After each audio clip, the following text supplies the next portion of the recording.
Bear Witness, Mask Off, Chapter 1. Go Girl, It's Your Birthday. Case number 77 120300FL. Pivotal point number 1, December 3rd, 1977. Arraignment. According to previous testimony, the defendants, parents of Crystal Carr, two juveniles, ages 16 and 19, develop and express love for each other. They went to great lengths to see each other, even when it was against their parents' admonishing. Frequently, they utilized the friendships of their siblings to manipulate the connection of the forbidden relationship. Being affected by lascivious thoughts, unexplainable feelings, and raging hormones, they had no idea what was happening between them. Was this an interest? Was this chemistry? Was this love? Or was this just two curious teens experiencing a seemingly insatiable attraction that didn't quite understand and were not equipped to manage, contain, or restrain? Ultimately, these feelings drew them to a place that could not be reconciled by physical connections. They were overtaken by feelings of sexual attraction and a form of love. These two engaged in marital rites without the law. Their bond was lustfully consecrated and led to the loss of their innocence, purity, identity, and purpose. Innocence lost because of actions that caused a bond that locked in a futile understanding of the world and life views sustained by ignorance. Purity of the body, soul, and spirit, now dirty because they were given away for a feeling instead of a holy connection. Identity interrupted as the two intertwining of the two underdeveloped psyches are fused together as one. Their purposes were postponed as it was choked out by misinterpreted love that manifested as much more than lust. Now, without knowing, they initiated a generational cycle of teen pregnancy, rejection, promiscuity, low self-esteem, self-doubt, unworthiness, and an impoverished mindset to settle for less than God's best to continue. On a side note, pay attention to the cycles and patterns in your family, especially if they don't show growth. Just because it happened to mama, grandma, great-grandma, or daddy, granddaddy, great-granddaddy, it doesn't mean it has to be your story too. While this union produced irreversible changes in the two of them, there was also a new life that was factored into the equation. Crystal Denise Carr, one who inherited their iniquities. And so goes the case of two miseducated and unprepared teenagers faced with the burden of being parents too soon, because they chose to act on feelings. Listen to my heart go die, boot up, sang Ella May. Consequently, their twisted misconception of identity, the added pressures of parental responsibility, and their underestablished relationship led to a whirlwind of rejection. Rejection of the purpose-driven relationship, rejection of authentic love, and even rejection of a better life.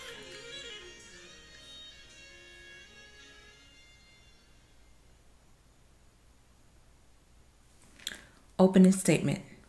Greetings, ladies and gentlemen of the jury. My name is Crystal Denise Carr. I am representing myself in this civil suit. I am here today because certain safety laws that were meant to protect everyone concerning sexual immorality and fornication were broken. Let me tell you what happened. On a cool fall day, December 3rd, 1977, a 6-pound, 12-ounce baby girl was born. I was the result of an unsanctioned union of two teenagers experimenting with a faux pas love relationship. Most people would venture to say that I was a mistake. I was initially denied by my father and eventually shunned by my mother. The evidence will show that at the very time of my birth, there was an occurrence of death simultaneously. Outward, a beautiful, precious, helpless infant, and in sin my parents conceived me. There was nothing I could do to avoid my parental inheritance.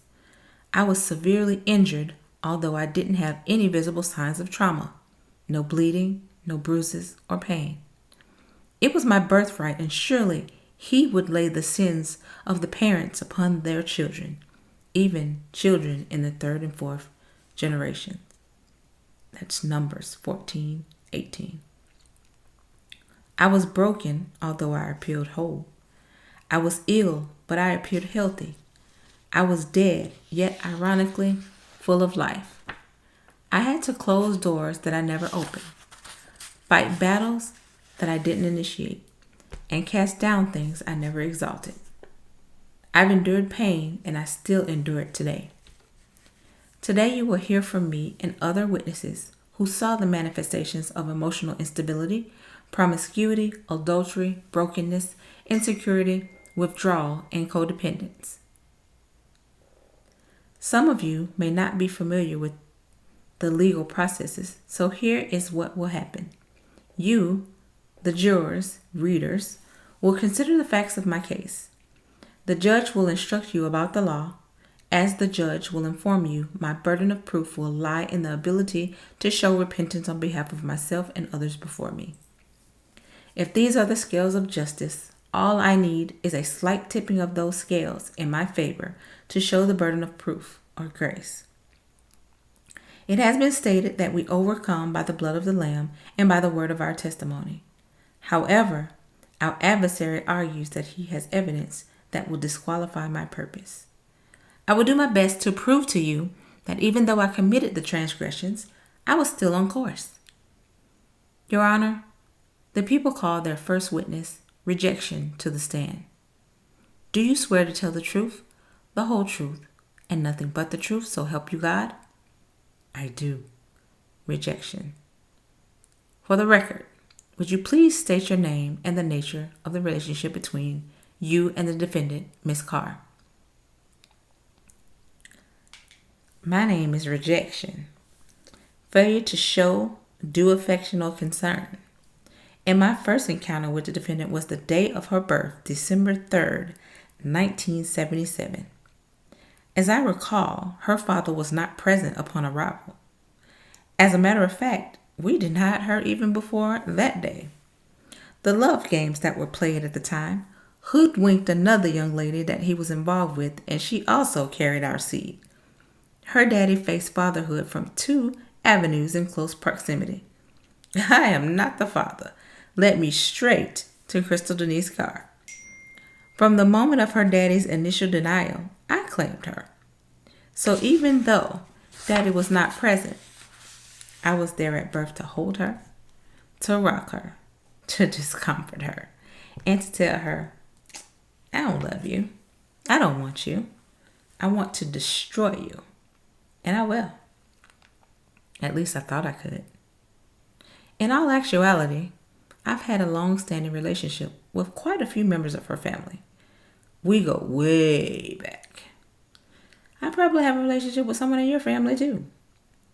When the opportunity presented itself to take on a new life form, I was there to stake my claim. What I require for a new start is innocence. That's what I like. Purity. And what is purer than a child? Unless you have a trained eye, there is no way to detect my presence. I was there at birth. How can you see what you don't even know exists? I waited for the perfect time to manifest. I couldn't lay dormant forever. I couldn't be a whisperer anymore, so for the next 4 decades, I led Crystal to verbal abuse, physical abuse, emotional abuse. You know, that faux pas love that she loved so very much.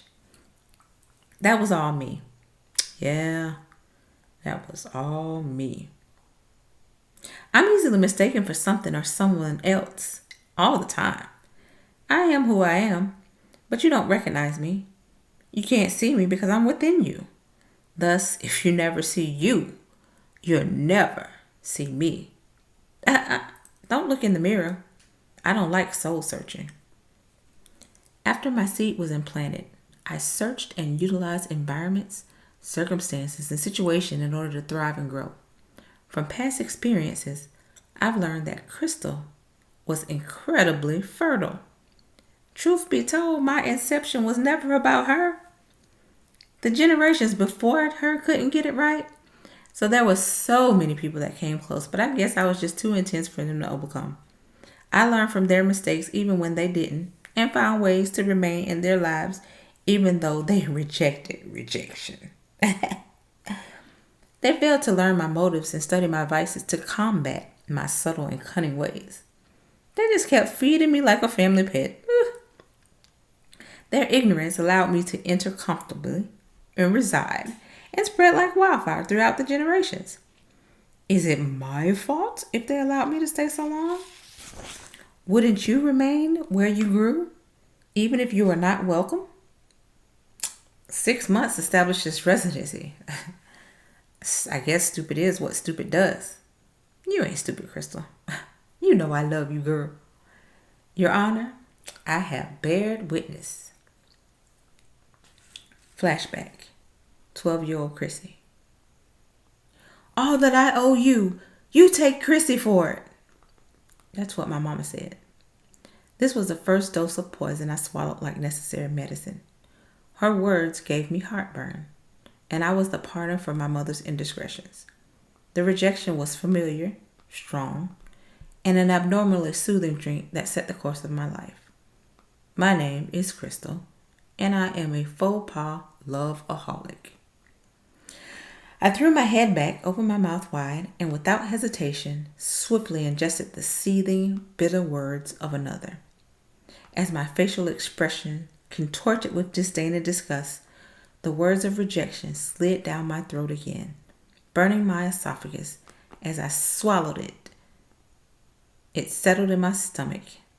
Not only in my stomach, but it nestled comfortably within me and caused continual discomfort.